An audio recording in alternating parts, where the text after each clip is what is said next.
Very good morning to all of you. This is Abhilasha Nada, your social science teacher. Today we are going to cover our next topic of your chapter Nazism and the rise of Hitler. Uh, in our last class, we have discussed about the Nazi worldview, okay, and uh, on that particular topic, we have see the views of Nazis and what their beliefs are, why they promoted, why they adopted Nazism, and what their beliefs in Nazism. Okay, so after that, we have also discussed about the establishment of the racial state, how they believe in the racism and how they established racism in such a huge country. Okay. Now, our next topic under the Nazi worldview is the racial utopia. Okay. Now, the term utopia. First of all, what is the meaning of utopia? Racial, you all know racism. ठीक है? Discrimination on the basis of color, right? This is called racism. So racial utopia, utopia क्या होता है बेटा? Utopia means idealistic, idols, ठीक है, idealism. जो इनका रेशियल यूटोपिया था, रेशियल आइडलिस्टिक्स थे, ठीक है। अब हम इसके बारे में देखते हैं. So genocide and war became two sides of the same coin. Now first of all, what is the meaning of genocide? ठीक है, ये genocide क्या है? Genocide it means mass killing, ठीक है। एक पर्टिकुलर रीजन का, एक पर्टिकुलर रीजन को डिस्ट्रॉय करने के लिए जो एक मास किलिंग होती है, ठीक है, कि इस पर्टिकुलर रिलीजन को, इस पर्टिकुलर नेशन को, इस पर्टिकुलर कम्युनिटी को हमें क्या करना है? डिस्ट्रॉय करना है। और उसके लिए जब मास किलिंग होती है, that is known as genocide. Genocide and war became two sides of the same coin, ठीक है। एक और तो क्या हो रहा था? वर्ल्ड वॉर स्टार्ट होने वाला था, वर्ल्ड वॉर्स चल रहे थे। और दूसरे साइड क्या हो रहा था? जर्मनी में जो हिटलर थे, नाजीज थे, वो अपने ही लोगों को, ठीक है, जो ज्यूज थे या फिर जिप्सीज, पोल्स, हमने कल पढ़ा था कौन कौन से थे, अपने ही लोगों को वो क्या कर रहे थे? मार रहे थे, मास किलिंग्स हो रही थी. So killing of people under the shadow of power. अब देखिए, under the shadow of power, the Nazis proceeded to release their murderous and racial idol. Okay, under the shadow of power, power के name पे वो क्या कर रहे थे? They were killing people. Okay, murders कर रहे थे लोगों के. और उनका मेन कारण, मेन कॉज क्या था? दिस इज रेशियलिज्म, ठीक है, रेशियल आइडल, ये एक आपका मेन कॉज था killing of so many people. So first of all it begins with the occupation of Poland, ठीक है। अब अपने ही कंट्री में वो ज्यूज को, जिप्सीज को, और आप बोल सकते हो रशियंस या इंडियंस, जो भी लोग रहते थे उनको वो मार रहे थे. बट पहला जो यूथ स्टेप लिया था, वो कब लिया था? It was taken by Nazis by occupying Poland on September 1939. This is the starting of World War II. Okay. अब now settlement of ethnic Germans brought in from occupied Europe. अब देखिए, Europe के डिफरेंट पार्ट से क्या हो रहा था? वो जर्मन्स जो थे, जर्मन्स जो है वो यूरोप के नेशंस को, यूरोप के डिफरेंट नेशंस को ऑक्यूपाई कर रहे थे, वहाँ के सेटलमेंट्स को.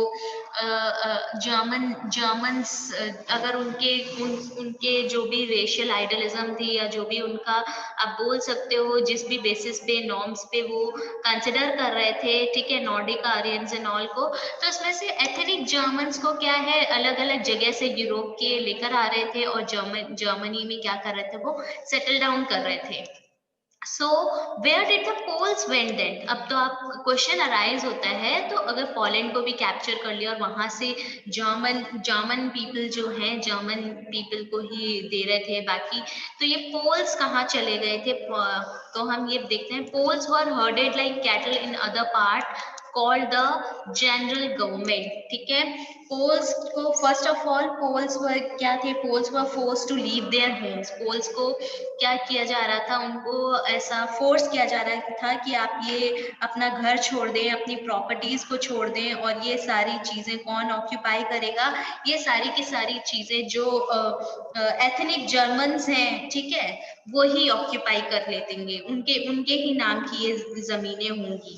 तो पोल्स को फर्स्ट ऑफ ऑल तो क्या किया, अपने घर से ही निकाल दिया गया, ठीक है। आफ्टर दैट उनको कैसे ट्रीट करने लगे, they treated them like I'm sorry, they treated them like cattle herded cattle, ठीक है, जैसे हम कैटल को हर्ड करते हैं ना, एक हर्डर कैटल को हर्ड करते हैं, वैसे ही। और उनको कौन हर्ड करा था, जनरल गवर्नमेंट। अब general government, it is general government फिर उनको क्या करती थी, destination of all undesirables of the empire. ये जनरल गवर्नमेंट जो क्या चीज थी, ये एक ऐसी डेस्टिनेशन थी जहाँ पे जितने भी अनडिजायरेबल्स थे। नाउ अनडिजायरेबल्स मतलब कि आपको हमने कल भी पढ़ा था अनडिजायरेबल्स की, ऐसे लोग जो नॉर्डिक आर्यंस नहीं थे या पावरफुल नहीं थे, उनको यहाँ पे क्या बोला गया था, जर्मन आर्यंस बोला गया था, जनरल, ठीक है।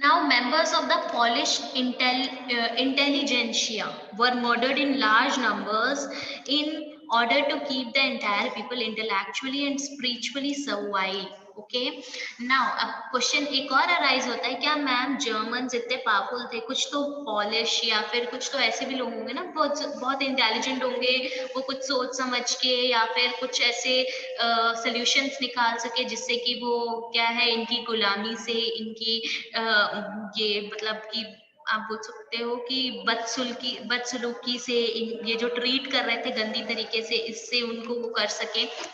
पर नहीं बेटा, कि वो क्या कर रहे थे, जो जितने भी पॉलिश इंटेलिजेंशिया थे उनको तो सबसे पहले मर्डर करते थे। उनको लगता था अगर ये रहे तो कोई ना कोई अच्छा स्टेप लेकर आएंगे और इससे हमारी कम्युनिटी जो होगी वो क्या हो जाएगी, हम लोग की पावर खत्म होने की चांसेस है। तो वो लार्ज नंबर्स पे इनके मर्डर्स कर रहे थे, और बाकी जितने भी लोग थे उनको क्या कर रहे थे, इंटेलेक्चुअली भी और स्पिरिचुअली भी गुलाम, सर्वाइल मीन स्लेवरी, ठीक है, गुलामी में रख रहे थे, स्लेवरी में रख रहे थे कि ये सारे के सारे लोग हमारे गुलामी में होने चाहिए, हमारे इंटेलेक्चुअली भी और स्पिरिचुअली भी, ठीक है। Polish children who looked like Aryans were forcibly snatched from their mothers and examined by race experts. Now look at this. अब जितने भी पॉलिश चिल्ड्रन थे जो आर्यंस की तरह लग रहे थे, मतलब जिनकी आईज ब्लू है, जिनके हेयर ब्लॉन्ड हैं, ठीक है, उनको क्या कर रहे थे, जो आर्यंस की तरह लग रहे थे उनको फोर्सफुली है ना अपने मदर्स से स्नैच कर लिया जाता था, और उनको रेस एक्सपर्ट से, रेस एक्सपर्ट्स मतलब कैसे लोग जो चेक करते हैं ना कि क्या जीन है, क्या वो आर्यन तो नहीं है, इसका मतलब जो जीन है कहाँ से आया है, तो वो रेस एक्सपर्ट्स चेक एग्जामिन करते थे। अब ये जो फोर्सफुली बच्चों को ले लेते थे, एग्जामिनेशन भी हो जाता था। तो क्वेश्चन फिर अराइज होता है कि मैम अगर ठीक है एग्जामिन कर लिया और जिन्होंने अगर पास कर लिया, if they pass the race test, they were raised in German families. अगर रेस टेस्ट को उन्होंने पास कर लिया तो जर्मन फैमिलीज जिनके पास बच्चे नहीं होते थे या जो भी है, उनको दे दिया जाता था और वो उनको क्या करते थे, रेस करते थे। But if not, they were deposited in orphanage where most perished.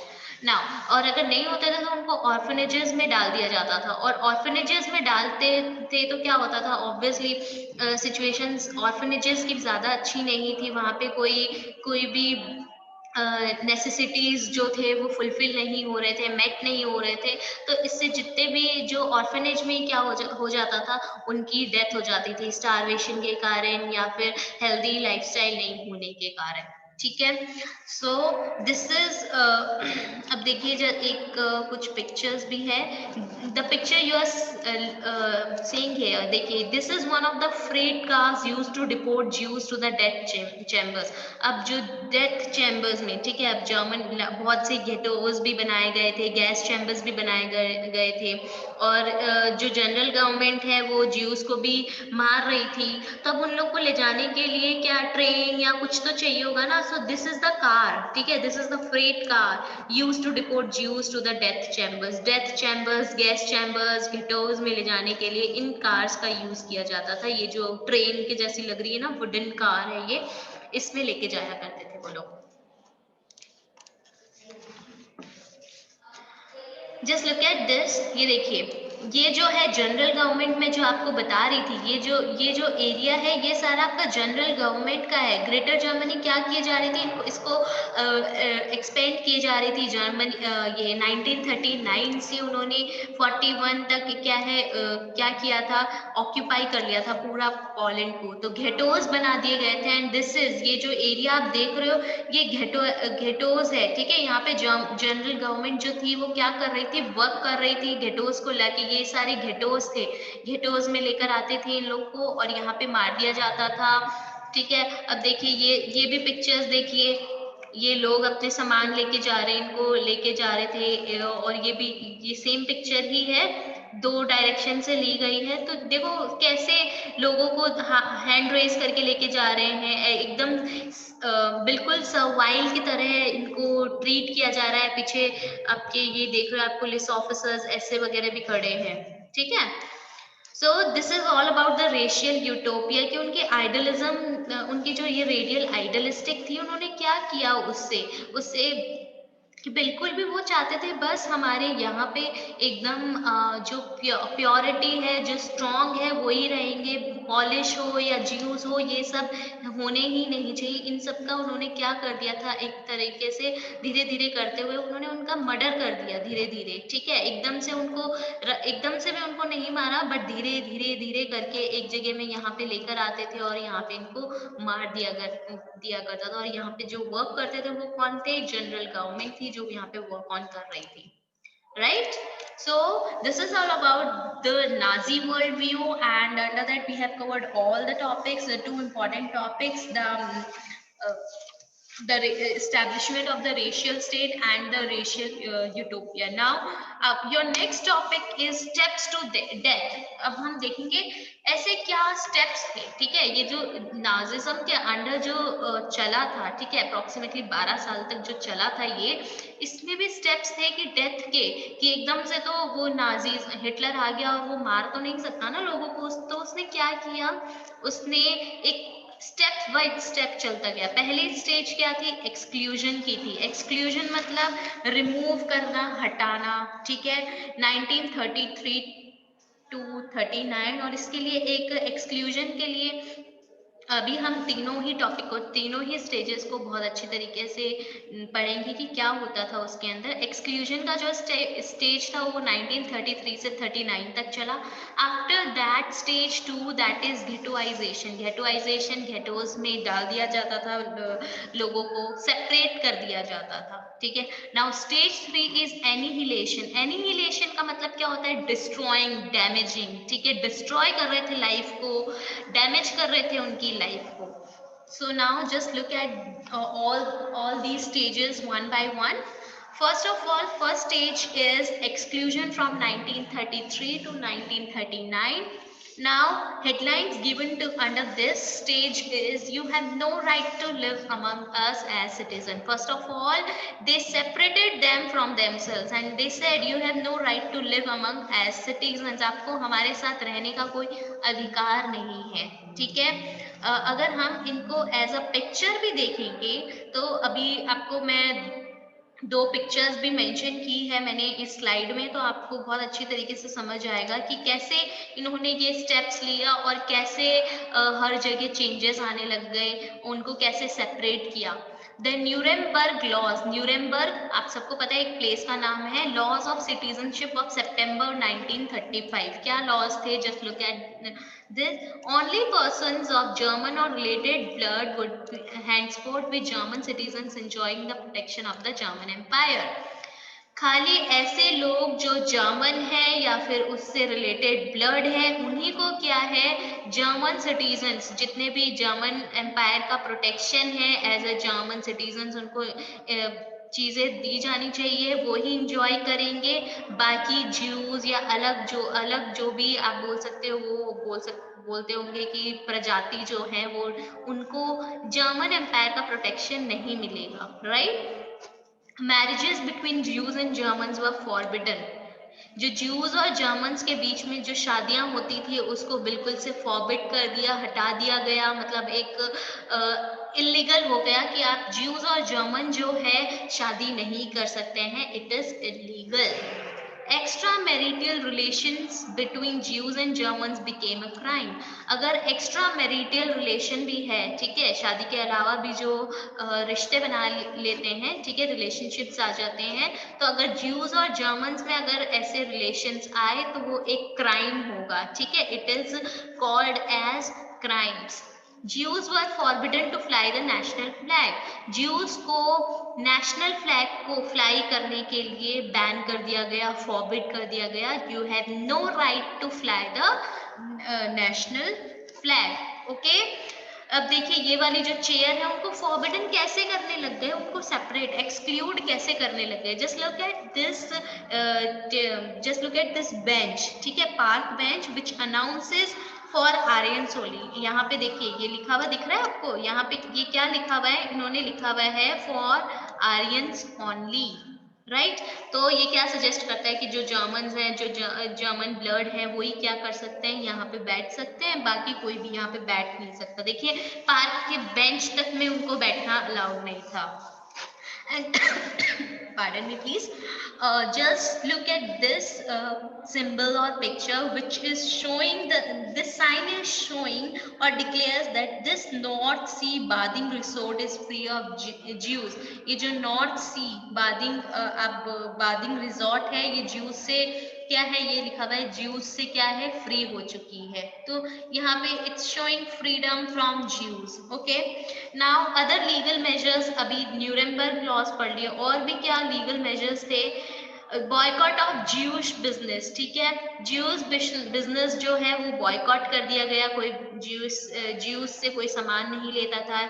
Expulsion from government services में ज्यूज को क्या है, कोई भी रिमूव कर दिया गया, जितने भी अगर कोई गवर्नमेंट सर्विसेज में पहले से भी थे तो उसको वहां से भी रिमूव कर दिया गया था, और ना ही अब कोई उसको जॉब दी जाती थी।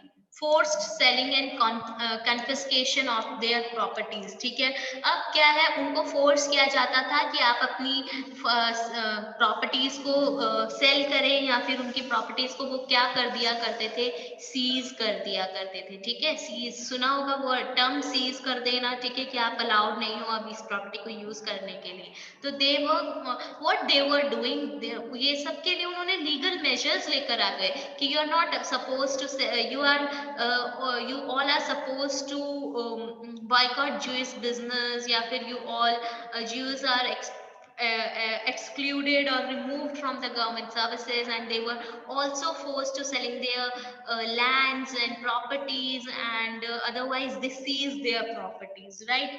नाउ अब ज्यूज बिजनेस और प्रॉपर्टीज के अलावा भी उन्होंने बहुत डिस्ट्रॉय किया ज्यूज को, ठीक है, नाजीज ने बहुत डिस्ट्रॉय किया, उनको लूटा, उनके घरों में अटैक किया, उनके एक वर्ड है आपके बुक में, that word is synagogues, just wait, I am writing it for you,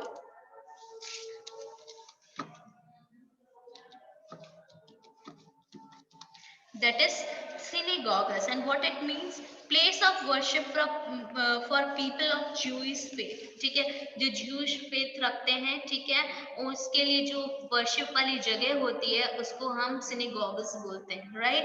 तो ये जो इनके सिनेगोगस थे उनको जला दिया गया, ठीक है, लोगों को अरेस्ट कर दिया गया, ठीक है, एक है बेटा, एक नवंबर 1938 में जितने भी लोगों को, ये ज्यूश लोगों को जब अरेस्ट किया गया था 1938 में, उस डे को क्या बोला जाता है, the night of broken glass के नाम से भी बोला जाता है, क्योंकि उस दिन बहुत सारे लोगों को क्या है अरेस्ट करके एक पोग्राम में रख दिया गया था. So that's why that night is also known as the night of broken glass. Okay, this is, so this is stage 1 from exclusion stage from 1933 to 1930 now. Now shifted to next stage, that is ghettoization from 1940 to 1944. And under this ghettoization, what is the main thing behind this, and what is the main statement behind this ghettoization? And in this stage 2, you have no right to live among us.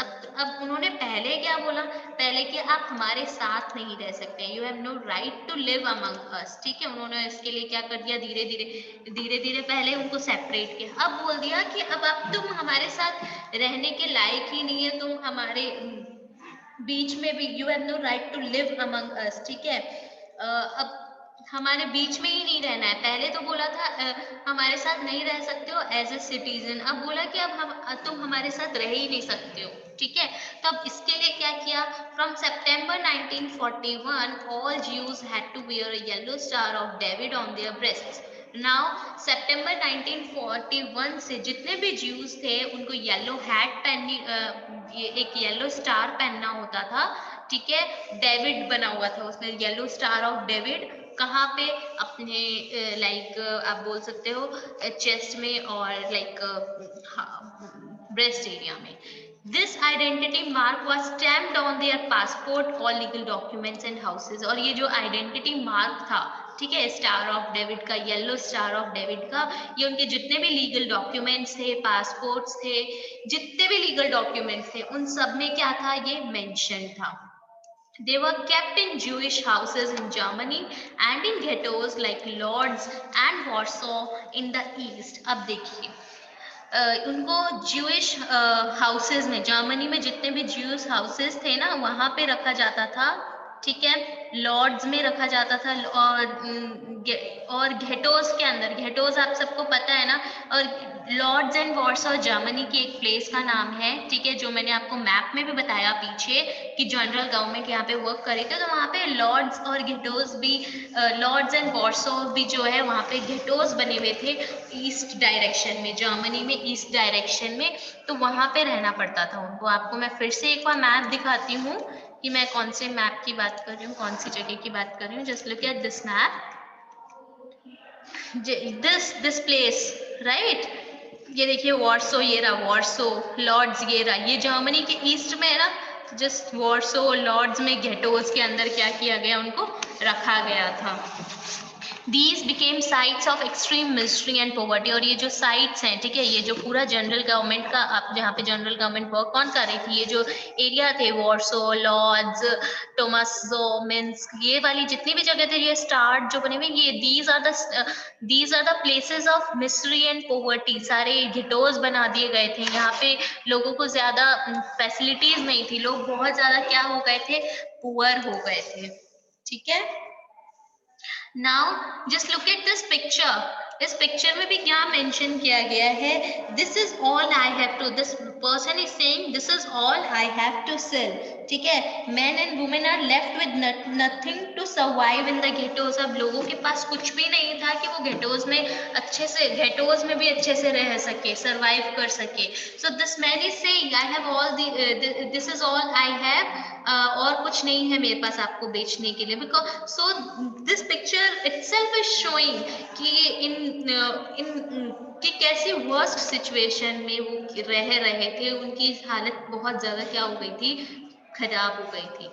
Jews had to surrender all their wealth before they entered a ghetto. ठीक है, और ghettos में जाने से पहले उनको अपनी सारी वेल्थ सरेंडर करनी पड़ी. मतलब just look at the condition बेटा, कि क्या उनको किस दौर से गुजरना पड़ा था जीविश को. अब हम पढ़ रहे हैं उसमें भी हमें कैसा लग रहा है कि क्या कुछ किया है इन्होंने. So Jews had to surrender all their wealth. ठीक है, जितनी भी वेल्थ थी उनको सरेंडर करनी पड़ती थी जब भी वो घेटो के अंदर जाते थे. तो मतलब उनके पास कुछ रह ही नहीं गया था. अब वो अपनी लाइफ को सरवाइव करने के लिए। Soon the ghettos were brimming, ठीक है, brimming with hunger, starvation and disease due to deprivation and poor hygiene. Now soon the ghettos were brimming. Brimming means be full of the point of overflowing आप बोल सकते हो, या फिर भरी हुई, ठीक है। ghettos है जो हंगर से, स्टारवेशन से, बीमारियों से, ठीक है, पुअर हाइजीन की वजह से, इन सारी चीजों से भर गए थे ghettos, ठीक है, फिल हो चुका था सारी, मतलब जितनी भी नेगेटिविटी थी, हंगर, स्टारवेशन, डिजीजेस, इन सारी चीजों से ये जो ghettos हैं भर गए थे, ठीक है। So this was the stage second, that is known as the ghettoization from the period 1940 to 1944. Now another period we call, another stage we call is stage 3, and this stage 3 is known as annihilation 1941 onwards. Now annihilation, first of all, what is the meaning of annihilation? It means destroying और damaging at the fullest, ठीक है, destroy कर देना, बुरी तरीके से destroy कर देना, लोगों की लाइफ को डैमेज कर देना, ठीक है। In stage 1 and stage 2 we have studied, we have seen that they see Jews as they have no right to, first of all they said you have no right to live among us as citizens. In second stage they said you have no right to live among us, ठीक है, आप हमारे साथ में ही नहीं रह सकते हो। पहले तो एज अ सिटीजन नहीं रह सकते थे, फिर सेकेंडली उन्होंने क्या किया, आप हमारे साथ में नहीं रह सकते हो, तो उनको सेपरेट गेटोज में डालने लगे। Now they come with the new idea, you have no right to live, आपको रहने का ही अधिकार नहीं है, ठीक है। उनको मतलब उनकी लाइफ डिसाइड कर दी कि you have no right to live. So क्या किया इसके अंदर इन्होंने, Jews from Jewish houses, concentration camps and ghettos from different parts of Europe were brought to death factories by good strains। अब जितने भी Jews थे उनको, उनके ज्यूइश हाउसेस हो गए, उनके कॉन्सेंट्रेशन कैंप्स हैं, गेटोज हैं, जो यूरोप के डिफरेंट पार्ट से उनको लेकर आया गया, और डेथ फैक्ट्रीज, ठीक है, ऐसी ट्रेन्स जहाँ पे गुड्स को लेके, ऐसी ट्रेन्स जिसमें गुड्स लेके जाते हैं, उसके अंदर उनको भर भर के क्या है, डेथ फैक्ट्रीज में लेके आने लग गए थे, ठीक है।